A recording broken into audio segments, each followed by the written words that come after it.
Bienvenue dans ce nouveau billet de la Bourse en stress numéro 55 en date du 2 juillet 2020. Oui, parce que le vendredi 3, les marchés américains étaient fermés. Alors au programme, où est-ce que nous en sommes donc le 2 juillet 2020? Que nous disent les marchés américains et que nous dit la rousse sectorielle? Eh bien, je vous propose, on attaque tout de suite. Où est-ce que nous en sommes donc le 2 juillet donc 2020? Alors, nous allons voir le VIX, comparer le court et le moyen terme sur deux ETF adossés sur la volatilité, comparer le SP500 par rapport au secteur refuge, les utilities, et comparer les valeurs donc de croissance par rapport aux valeurs donc de value. Voilà. Donc, je vous propose, on attaque tout de suite donc avec le VIX. Alors, le VIX, eh ben, c'est très simple. Pour l'instant, on va dans la direction du sud. Vous voyez, on est dans une phase, on va dire, dans un trade légèrement baissier. Là, je suis en bougie journalière, one day ici. Bon. Et on vient surtout, donc, jeudi, le jeudi 2, on vient s'appuyer sur la moyenne mobile 200 jours. Bon. Alors, si vous voulez, si j'avais également pris des positions, je les ai maintenues. Pour l'instant, j'ai acheté des calls sur le VIX. Donc, pour l'instant, pour me protéger, donc voilà, tout simplement. Parce que simplement, c'est vrai que j'avais regardé ça, si vous voulez, en horaire. Alors, évidemment, je ne suis pas infaillible, je n'ai pas la boule de cristal, mais voilà. Mais pour l'instant, je maintiens, c'est une échéance un petit peu lointaine. Donc, voilà. Alors, simplement, si maintenant on a intégré, si vous voulez, ce canal baissier, voilà, on va appeler ça comme ça, bon, on l'a intégré, on en avait testé, essayé d'en sortir, vous voyez, bon, et puis on est revenu à l'intérieur, et si je reviens ici en daily, bon, pour l'instant, on vient s'appuyer sur la moyenne mobile 200 jours et généralement, ça se passe bien. Alors, à moins qu'il y ait une super nouvelle positive et puis que voilà, tout va bien et puis on réintègre, quitte à même à combler le gap ici haussier, bon, et revenir sur des zones que nous avons déjà connues il y a un autre temps, on va dire ça comme ça, avant le confinement, donc où on était dans les alentours des 13, 14, 12, voilà. Bon. Alors, voilà là-dessus. Bon, si maintenant on compare le court terme par rapport au moyen terme, là, si vous voulez, bon, on va pas revenir là-dessus, on l'a déjà traité. J'avais parlé d'un rectangle, bon, on a essayé de le casser et puis on est revenu à l'intérieur et puis là, de nouveau, on tente de le casser. Donc ça veut dire qu'il y a moins de peur puisque le court terme est moins prépondérant en termes de réaction que par rapport au moyen terme. Voilà, c'est ça que ça veut dire. Donc là, on risque de revenir dans cette zone des 0,65 de la comparaison. Et puis là, on a clôturé sous les trois moyennes mobiles de la comparaison, bien sûr, en rouge la 200, ok, la 50, donc là je suis en délit, là 50 jours de la comparaison, et mon petit fil conducteur en donc bleu ici 10 jours. Bon, et ben pour l'instant, voilà, tout va bien, voilà, bon, etc. L'économie va se reconstruire, il y a plein de projets, voilà, il y a la planche à billets qui fonctionne bien. Bon, si maintenant on compare le SP500 par rapport au secteur refuge typique des utilities, bon, j'en avais déjà parlé, donc on voit comme quoi maintenant on est bien. On était dans une phase de congestion où voilà, on avait et là on a vraiment cassé cette zone de résistance qui avait tenu déjà un paquet de fois, donc avec un rapport 5 entre le SP500 et le secteur des utilities, et on l'a cassé. Donc ça veut dire que c'est pas parce que c'est les utilities qui baissent, non. Ça veut dire que simplement le SP500 est plus réactif que les utilities. Donc ça va dans le bon sens. On revient sur la confiance. Les utilities peuvent continuer à monter si vous voulez, mais plus lentement. Voilà, c'est ça que ça veut dire.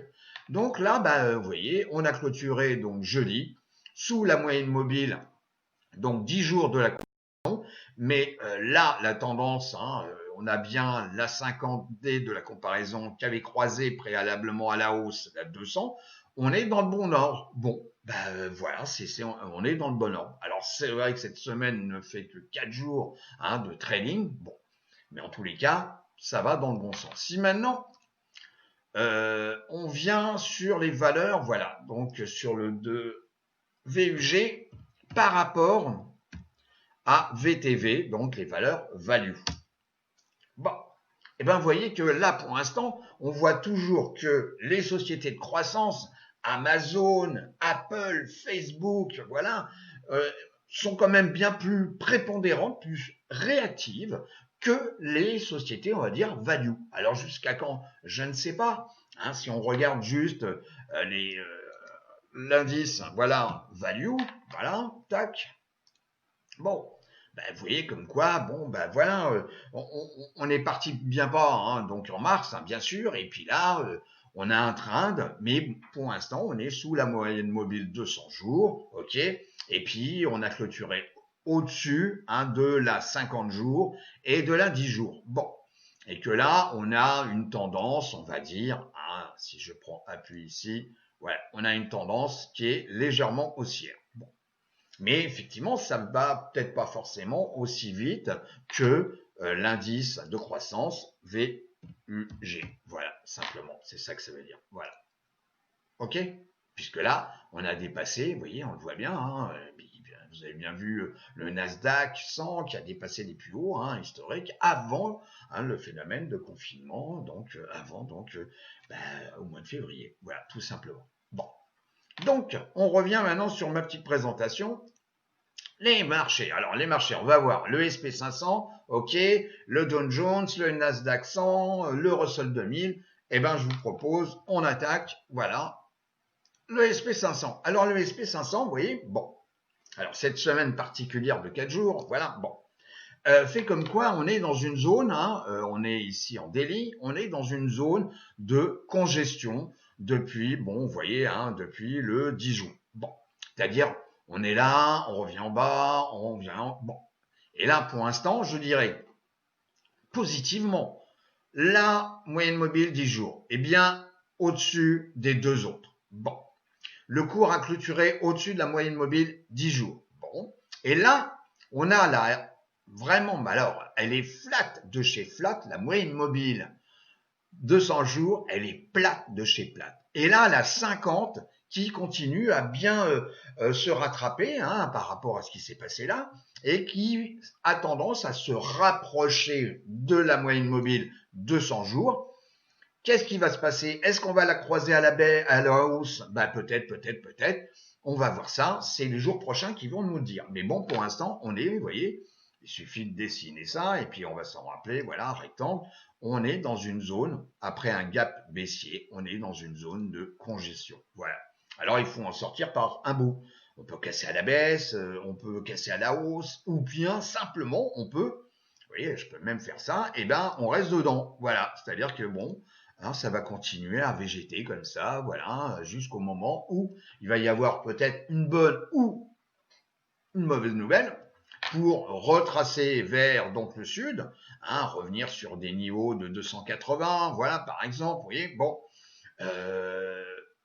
voilà, c'est le marché qui va nous définir, mais en tous les cas, sur la tendance de fond, hein, sur le SP500, voilà, on va même se mettre en mensuel, bon, ben voilà, si vous voulez, voilà la tendance de fond. Voilà, c'est bon. Depuis, vous voyez, hein, j'ai tiré un trait ici depuis 2012, on pourrait même aller depuis 2009. On est, vous voyez, la tendance est quand même un peu claire. Vous voyez, elle est un peu claire. Bon, alors, on va comparer maintenant, hein, parce qu'on va pas tous les voir, etc. On va comparer. Bon, alors comparer. Pour l'instant, vous voyez, je suis sur 6 mois. Sur 6 mois, le seul qui est pour l'instant positif à hauteur de 16, voilà, hein, j'arrondis 17%, excusez-moi du peu, voilà, c'est le Nasdaq 100. Les trois autres indices sont pour l'instant négatifs. Bon, alors, ils vont peut-être rattraper, voilà, mais en tous les cas, on voit bien comme quoi il y en a un qui, pour l'instant, végète enfin, il y en a deux qui végètent un petit peu, hein, voilà, hein, par rapport à ce qui s'est passé fin de semaine. Bon, bah, c'est ici, vous voyez, je me mets dessus. Voilà, le Dow Jones, et ici, bien entendu, est toujours dernier, IWM. OK? Donc, le Russell 2000. Et puis là, bon, vous avez donc le SP500, bon, bah, qui a été plus réactif, vous voyez, hein, le dernier jour. Voilà, on voit bien, là, on voit bien. Vous voyez? Bon. Mais pour l'instant, voilà, il faut attendre. Et si on se met ici sur 6 mois, Hein, je clique ici sur 3 mois, excusez-moi, sur 3 mois. Bon, bah, sur 3 mois, bien entendu, vu la réaction qu'il y a eu, hein, bah, 3 mois, eh ben, ils sont tous positifs. Ouais, bah, c'est normal puisqu'on est parti quand même de bien bas. Voilà. Donc, et puis sur 3 mois, vous voyez comme quoi, ça aussi, c'est à voir de près. Le Nasdaq 100 a repris donc la tête, ok, mais le deuxième, c'est le Russell 2000. Bon, eh ben, le Russell 2000, ben, vous voyez, on va même le voir, lui, c'est quand même quelque chose qu'il faut suivre de très très près. C'est quand même l'économie propre américaine, vous voyez. Donc, il n'a pas été aussi rapide sur une longue période, mais là, sur 3 mois, on voit bien comme quoi il y a quand même une pente relativement intéressante, ok, et que bon, bah là, on peut même faire ça, vous voyez, tac, voilà, on fait ça, voilà, et on a un beau train, vous voyez, haussier. Voilà. Alors là, bon, bien entendu, hein, je dis, on a clôturé avec une bougie rouge, on est sous la moyenne mobile 200, on est au-dessus de la 50, donc là, on est en phase de ce qu'on appelle les phases de recovery, ok. Et puis, bah, pour l'instant, mon petit flux de conducteur sert bien. Voilà, c'est tout simplement, il est utile, et vous voyez bien comme quoi on s'appuie dessus, et pour l'instant, ça tient. Alors, combien de temps? Je sais pas. En tous les cas, je pense que là, on est en petite zone de congestion. Voilà, on peut dessiner hein, là aussi un petit rectangle. Voilà, on est dans une zone de congestion après un gap baissier également. Voilà, voilà ma petite zone de congestion. Bon, bah là, il faut casser hein, par le haut ou par le sud. Voilà, il y a la moyenne mobile 50 qui est là et la 200 qui est là. Bon, donc c'est réellement à suivre, mais en tous les cas, c'est intéressant. Alors, on revient sur la présentation. Donc, alors, on vient de le voir, donc un 3 à 6 mois, et on va avoir également quelque chose d'important, hein, parce que j'en avais parlé lors d'un billet, c'est quand on se met, voilà, ici, non, il doit être là, voilà, il est là, voilà. Alors, on va voir, puisque là, un nouveau mois vient de commencer, on a clôturé donc juin, ok. Et ben donc j'utilise mon petit indicateur qui, voilà, c'est le mien. Bon, vous en faites ce que vous voulez pour regarder réellement la tendance de fond. Donc j'ai utilisé le SP500, donc à travers l'indice SPX. Voilà, je me suis mis en mensuel. J'ai une valeur moyenne ici que j'ai sélectionnée qui est en noir, qui est donc à 17 mois, ok. Et puis, j'utilise les bandes de Bollinger pour donner, bon, et plus un autre indicateur, mais si vous voulez, il faut rester simple. Chacun utilisera les indicateurs qu'il souhaite. Mais là, c'est la 17 mois qui est relativement importante. Et vous voyez comme quoi, on a bien clôturé le mois de juin, enfin en tous les cas, plus haut qu'on avait commencé, déjà, on le voit tout de suite, hein, au niveau de la saisonnalité.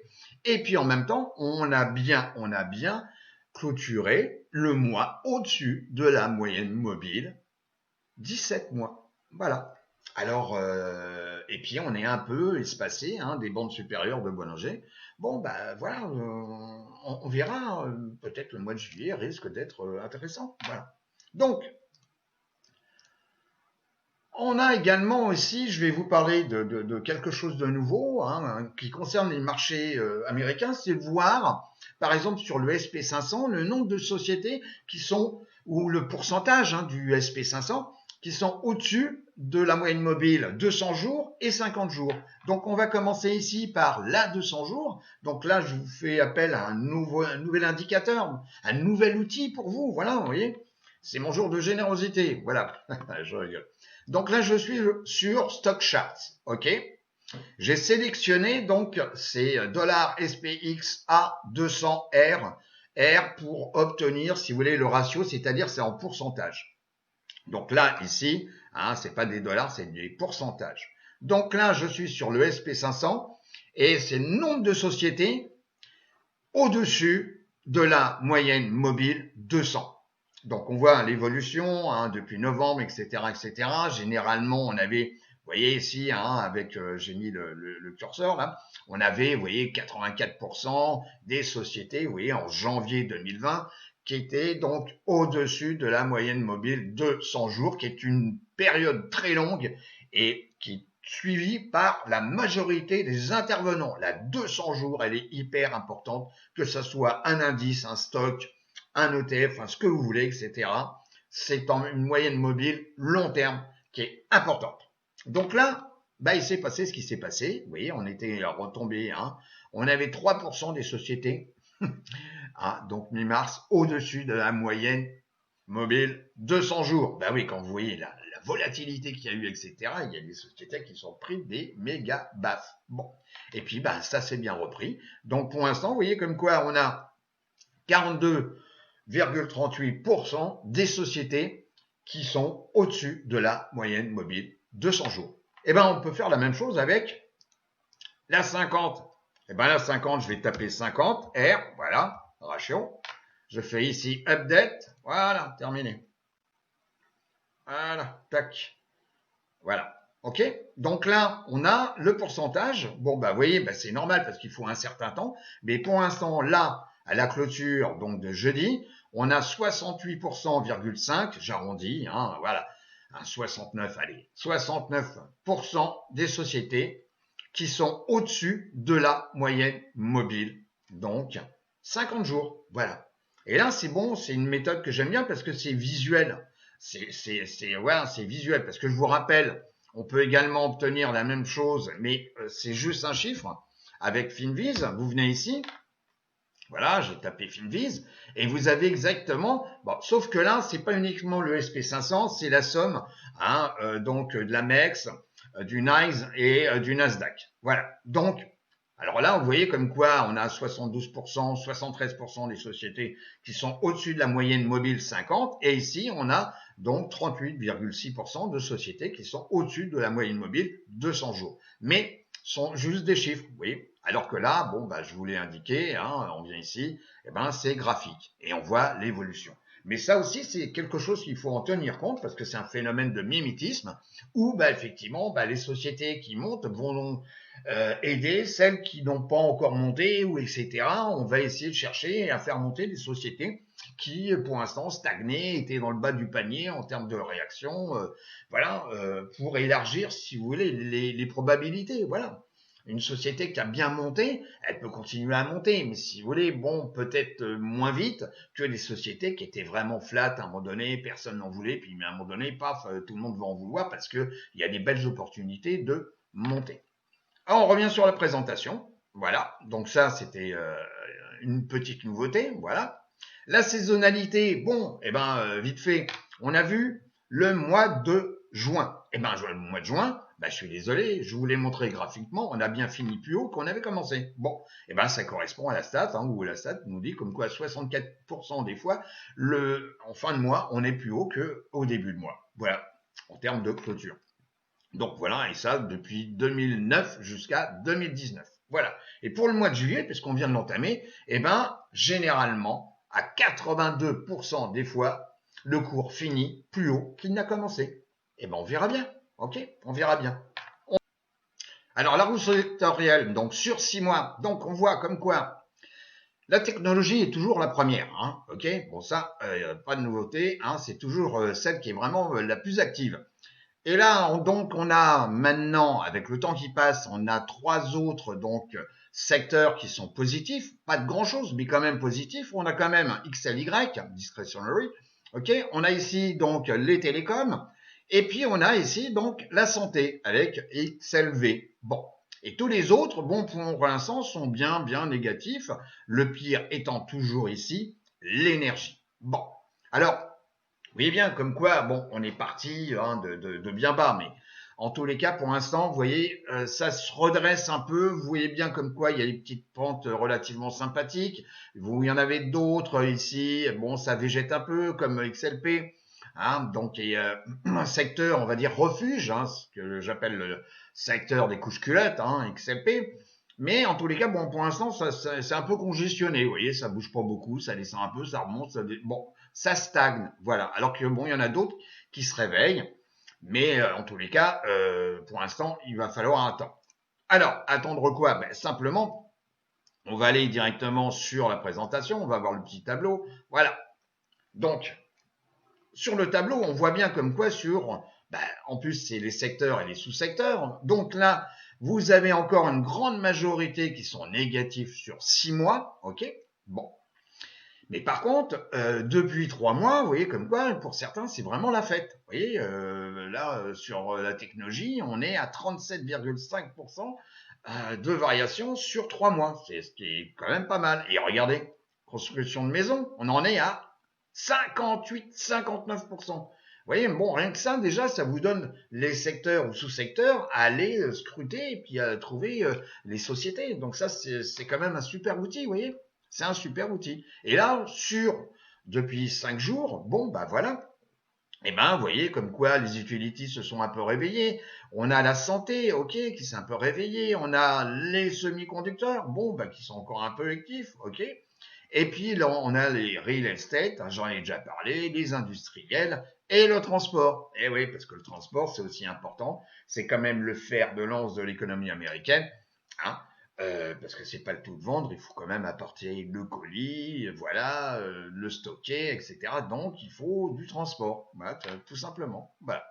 Alors sur les phases également, donc vous voyez comme quoi, donc on est bullish sur, en tous les cas sur 4, voilà, 4 secteurs ou sous-secteurs. On est en phase d'accumulation donc sur 3 sous-secteurs, voilà, 3 sous-secteurs et secteurs, parce qu'il y a materials aussi, donc ça aussi c'est quelque chose à suivre.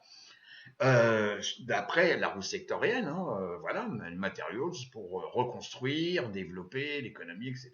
On est en phase de recovery, donc sur 5 secteurs et sous-secteurs, et pour l'instant 2 secteurs et sous-secteurs. Enfin là, c'est 2 secteurs, voilà. C'est donc les financières et l'énergie qui sont négatifs. Et là, vous avez donc depuis le début d'année, on comprend. Voilà. Bon. Donc maintenant, on peut voir aussi, donc on va revenir sur les graphes. Voilà, on va venir ici. Voilà. Donc on peut se mettre également ici sur 3 mois. Donc pour ceux qui veulent voir du graphique. Voilà. Donc sur 3 mois, eh ben, vous voyez comme quoi, bah, voilà, on est encore bien négatif pour certains. On est positif. Je reprends. On est positif pour tous. OK. Il n'y a pas photo. Ils sont tous positifs sur 3 mois. On est bien d'accord. Hein, le zéro étant là. Ok. Et puis on a ici, vous voyez, intéressant, XLY qui est en tête sur 3 mois.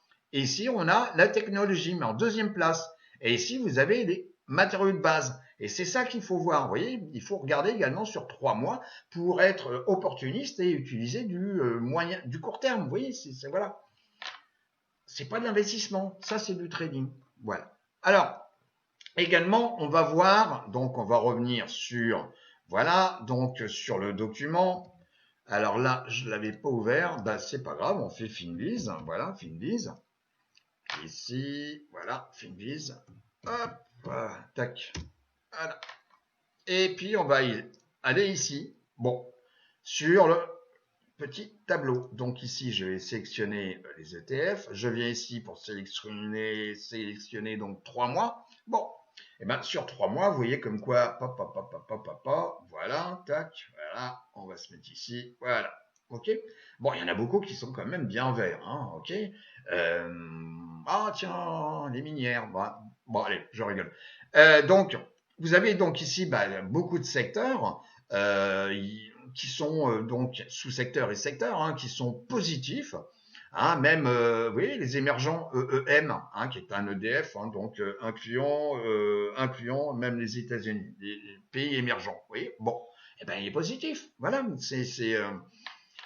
il y a que la volatilité, donc bon, qui est un peu, en plus, donc c'est leverage, donc là, bon, c'est normal, hein, voilà.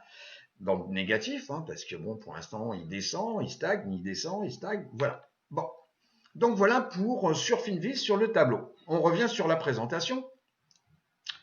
Voilà. Et alors, est-ce qu'il y a des secteurs ou sous-secteurs à suivre? Eh bien, je vais vous dire une chose.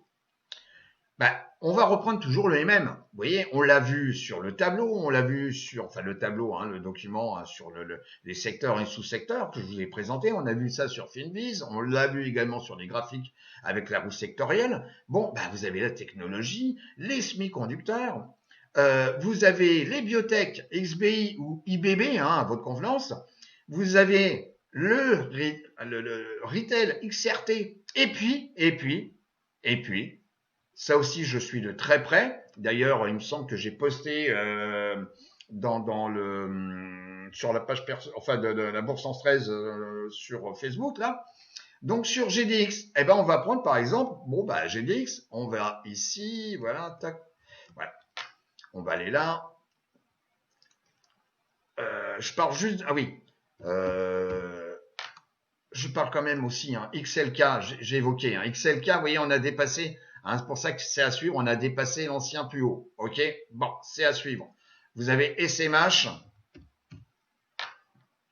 voilà, où on est dans une petite zone de congestion, hein, on est dans une zone de congestion, et après avoir ici testé donc un plus haut. Alors, on a clôturé juste un tout petit peu plus haut que ici le plus haut, bon, ok. Mais en tous les cas, il faut voir la réaction. Est-ce qu'on va continuer vers le nord? Est-ce qu'on va continuer on va aller retracer un peu parce qu'on est un peu écarté de la moyenne mobile 50. Bon, c'est les jours prochains. Mais quoi qu'il en soit, on a clôturé au-dessus de la moyenne mobile 10 jours. OK? Voilà. GDX. C'était juste un petit rappel. GDX. Ça, c'est vraiment, si vous voulez, un truc pour moi à suivre. Bon, déjà, on va voir. Donc, GDX, hein, alors, me dis pas comme quoi c'est uniquement adossé à l'or. Non, c'est d'abord des minières. Ok, donc GLD qui est l'or, hein, l'ETF adossé sur l'or, c'est une chose, avec une cotation, etc. Et vous avez les minières et également les minières juniors avec GDXJ comme junior. Ok, bon, on va voir quand même la tendance de fond. On va se mettre ici. Voilà, on est en chandelier mensuel. Vous voyez. Donc là, effectivement, on a été quand même bien bas, on s'est repris donc en 2016, on est venu ici sur une zone, on va dire, de résistance, et puis on est revenu sur les plus bas, hein, aux alentours des 20 dollars, voilà, et puis de temps en temps on allait un petit peu plus bas, on revenait, enfin bon, voilà, ok, on était dans une belle zone de congestion. Et cette zone de congestion, eh ben, vous voyez, en mensuel, c'est quand même à partir du mois d'avril où on s'est réveillé. Et c'est forcément en adéquation avec une peur, une crainte par rapport, on va dire, à l'économie mondiale, par rapport aux monnaies, à la planche à billets, etc., etc. Et que, il va falloir peut-être de l'or et donc on va se pencher de plus en plus sur les minières. OK? Et ce qui est aussi très, très intéressant, hein, c'est on peut comparer également les minières par rapport à l'or. Et c'est ça aussi que je regarde. Eh ben, si vous voulez, à un moment donné, on voit comme quoi, là, les deux, ils bougeaient dans le même sens, c'est-à-dire ils faisaient pas grand-chose, voilà. Mais vous voyez bien comme quoi, depuis un temps certain, on voit bien comme quoi GDX est quand même plus réactif que l'or. Voilà. Donc ça, c'est aussi un élément important. Et si on se met sur du moyen terme, on va se mettre en bougie hebdomadaire, vous voyez comme quoi déjà, voilà, vous avez ici la moyenne mobile en 200, 200 semaines de la comparaison. Et vous voyez comme quoi ici, vous voyez, on a un beau petit truc qui se prépare. Vous voyez, tac, voilà. Et puis, on a cassé des niveaux ici de résistance de la comparaison. Vous voyez. Bon. Et puis là, la moyenne mobile 50 est au-dessus de la 200. OK? Et donc, de la comparaison, toujours. Hein. Et la bleue, donc la 10 semaines, elle est bien au-dessus. Voilà. Donc, je dirais que c'est vraiment quelque chose à suivre. Et que là, pour prendre, on revient sur GDX, GDX, voilà. Pour prendre position, essayez peut-être, là, il faudrait dépasser ce niveau-là, OK? Ou bien, voilà, vous pouvez même, si vous en voulez, en portefeuille, parce que ça, c'est peut-être GDX à garder un petit peu plus longtemps. On peut faire du day trading, du swing, ok, mais on peut en avoir en portefeuille. Et puis, on peut faire une petite vente de put pour être sûr d'être assigné, par exemple, vendredi prochain, voilà. Et puis, je sais pas, vendre, je sais pas, 36, voilà. Et puis les avoir. Bon, et puis au lieu de les acheter directement, on se fait assigner, on encaisse une petite prime avec la vente de put. Et c'est bien mon intention de faire ça, dans le sens où je veux avoir du GDX dans mon portefeuille. Voilà, tout simplement. Bon, et en tous les cas, je vais vous souhaiter une bonne semaine de trading, ok, N'oubliez pas, comme à chaque fois, de pouvoir liker, nous suivre, poster des commentaires, etc. Hein. Donc, comme le dit si bien Michel, bon, je devrais le dire plus souvent, hein, parce que c'est vrai que j'en parle pas. Donc voilà, mais postez des commentaires, etc. Et puis, je vous souhaite une très bonne semaine et je vous dis à bientôt. Au revoir.